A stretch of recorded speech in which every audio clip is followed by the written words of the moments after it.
Council meeting बुलाए, लेकिन हम एजेंडा दिए थे, एजेंडा ही नहीं है इसके बारे में बात करने का। इसके लिए हम नहीं हमारा एजेंडा ही नहीं है, तो बैठ के बात ही क्या करेंगे मैडम। ठीक है मैडम, हमारा एजेंडा नहीं है, हम बात करके क्या फायदा भी नहीं है। हम जाके रिसोर्ट करके मीटिंग ಆಡಳಿತ ಪಕ್ಷದ ನಾಯಕರು, ವಿರೋಧ ಪಕ್ಷದ ನಾಯಕರು, ಎಲ್ಲ ಸ್ಥಾಯಿ ಸಮಿತಿ ಅಧ್ಯಕ್ಷರಿಗೂ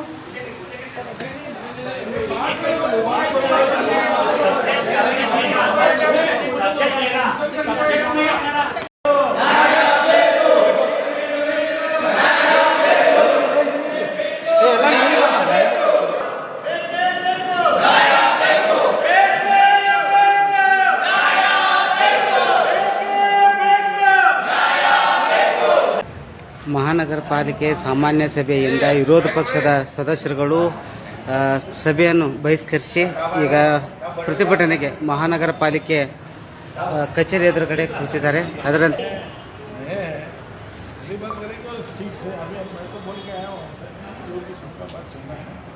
जो सही है उनको नहीं रखना है तो उनको बुला के बोलना है कि आप दोबारा नहीं रख सकते, आप दोबारा नहीं बोली।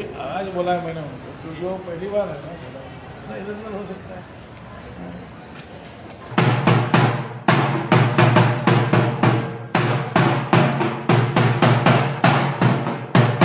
ಸರ್, ಮಹಾನಗರ ಪಾಲಿಕೆ ಕಾಂಗ್ರೆಸ್ಸಿನ ಮಹಾನಗರ ಪಾಲಿಕೆ ಸದಸ್ಯರುಗಳು ಇವತ್ತಿನ ಸಭೆಯನ್ನು ಬಯಸಿದ್ದಾರೆ.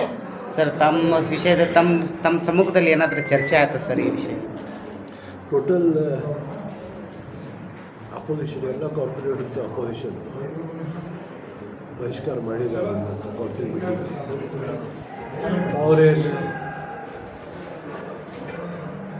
ಅವರ ಎಜೆಂಡಾದಲ್ಲೇ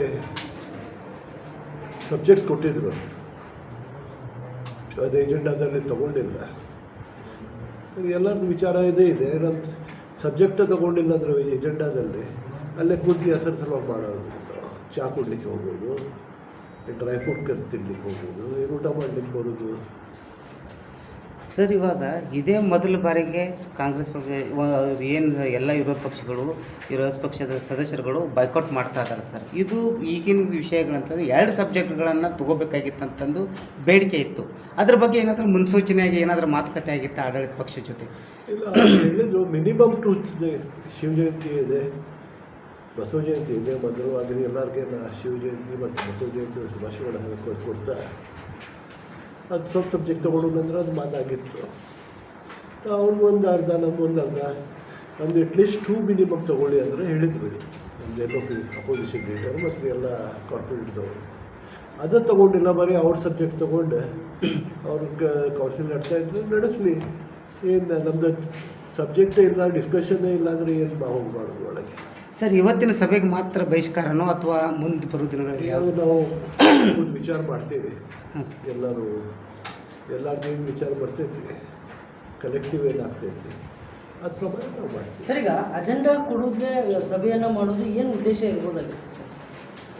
ಅವ್ರಿಗೆ ಬರೀ ತಮ್ಮ ಸಬ್ಜೆಕ್ಟ್ ತೊಗೊಳ್ಳೋದು, ತಮ್ಮೇನಿದೆ ಪಾಸ್ ಮಾಡೋದು, ಅದನ್ನು ಇವ್ರದ್ದೇನು ನಮ್ಮ ಕಾರ್ಪೊರೇಟ್ ಏರಿಯಾದು ಅದು ತೊಗೊಳ್ಳೋದಿಲ್ಲ, ಡೆವಲಪ್ಮೆಂಟ್ ವರ್ಕ್ ಮಾಡೋದಿಲ್ಲ ಅಂದರೆ ಏನಾಗುತ್ತೆ?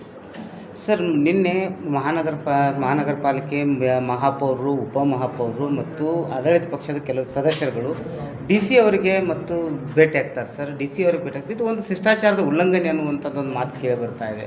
ಯಾವ ರೀತಿ ಇದನ್ನು ನೀವು ನೋಡ್ತೀರಿ ಸರ್? ಆ್ಯಕ್ಚುಲಿ ಅವರು ತಮ್ಮ ಏನು ಅನುದಾನದ ಸಲುವಾಗಿ ಸರ್ಕಾರ ಬೇಡಿಕೆ DC ಅವ್ರ ಮುಖಾಂತರ ಸರ್ಕಾರಕ್ಕೆ ಕೇಳುವಂಥ ಒಂದು ಶಿಷ್ಟಾಚಾರವನ್ನು ಇದು ಮಾಡಿದ್ದಾರೆ. ತಾವು ಯಾವ ರೀತಿ ನೋಡ್ತೀವಿ? ಅವರು SFC ಫಂಡ್ ಕಡಿಮೆ ಬಂದಿದೆ ಅಂತ ಹೇಳ್ತಾರೆ. ಅವ್ರಿಗೆ ಇನ್ನೂ ನೋಡಲಿಲ್ಲ, ಗೊತ್ತಿಲ್ಲ ನನಗೆ. 10 ಕೋಟಿ ಅಡಿಷ್ನಲ್ ಗ್ರಾಂಟ್ ಕೊಟ್ಟಿದ್ದಾರೆ ಸರ್ಕಾರದಿಂದ ಪೌರಕಾರ್ಮಿಕ ಸ್ಯಾಲ್ರಿ ಸಲುವಾಗಿ. ಅದು ಅವರು ಮಾತಾಡೋದಿಲ್ಲ ಅದರ ಬಗ್ಗೆ. ಅದು ಮಾತಾಡಬೇಕಿಲ್ಲ. ಅದು DC ಗುರ್ತಿದೆ, ಅದು ಏನು ಬಂದೈತಿ ಏನು ಬಂದಿಲ್ಲ, ಕಮಿಷನ್ ಸ್ಯಾಲ್ರಿ ಗುರ್ತಿದೆ. ಎಲ್ಲ ನೋಡಿ ಅವ್ರು ಏನು ಆರ್ ಸಿ ಅವರು ಏನು ಕ್ರಮ ತಗೋತಾರೆ ತಗೊಳ್ಳಿ. ಸರ್, ಮಹಾನಗರ ಪಾಲಿಕೆಗೆ ಇತಿಹಾಸದಲ್ಲೇ ಈ ಪ್ರಥಮ ಬಾರಿಗೆ ಅನುದಾನ ಸಂಬಂಧ ಡಿ ಸಿ ಅವರಿಗೆ ಭೇಟಿ ಆಗ್ತಾ ಇರೋದು ಮಹಾಪೌರು ಉಪಮಹಾಪೌರು. ಇದೊಂದು ಶಿಷ್ಟಾಚಾರದ ಉಲ್ಲಂಘನೆ ಅನ್ನುವಂಥ ಒಂದು ಮಾತು ಕೇಳಿ ಬರ್ತಾ ಇದೆ. ಶಿಷ್ಟಾಚಾರದ ಉಲ್ಲಂಘನೆ ಅಲ್ಲ, ಏನು ಮಾತಾಡೋದು ಒಳಗೆ ಮಾತಾಡೋದು, ಹೋಗಿ ಮೆಮೊರಂಡಮ್ ಕೊಡೋದು, ಇದು ಮಾಡೋದು ಅದು ಆಗಬಾರ್ದು. ಕಮಿಷನರ್ ಜೊತೆ ಡಿ ಸಿ ರೆವಿನ್ಯೂ ಜೊತೆ ಕೌನ್ಸಿಲ್ ಇದೆ, ಕೌನ್ಸಿಲ್ ಒಳಗೆ ಮಾತಾಡಬೇಕಾಗಿತ್ತು. ಡಿ ಸಿಗೆ ಹೋಗಿ ಮೆಮೊರಂಡಮ್ ಕೊಡೋದು ಅದೇನು ಅವಶ್ಯಕತೆ ಇರಲಿಲ್ಲ. ಯಾಕಂದರೆ ಸರ್ಕಾರ ಆಲ್ರೆಡಿ 10 ಕೋಟಿ ಕೊಟ್ಟಿದ್ದಾರೆ. ಹೋದ ವರ್ಷ ಒಂದು 5 ಕೋಟಿ ಕೊಟ್ಟಿದ್ದಾರೆ ಎಕ್ಸ್ಟ್ರಾ ಪವರ್ ಕಾರ್ಮಿಕ ಸರ್ವಿಸ್ ಬಗ್ಗೆ. SFC ಗ್ರಾಂಟ್ ಬಿಟ್ಟು ಅಡಿಷ್ನಲ್ ಕೊಟ್ಟಿದ್ದಾರೆ.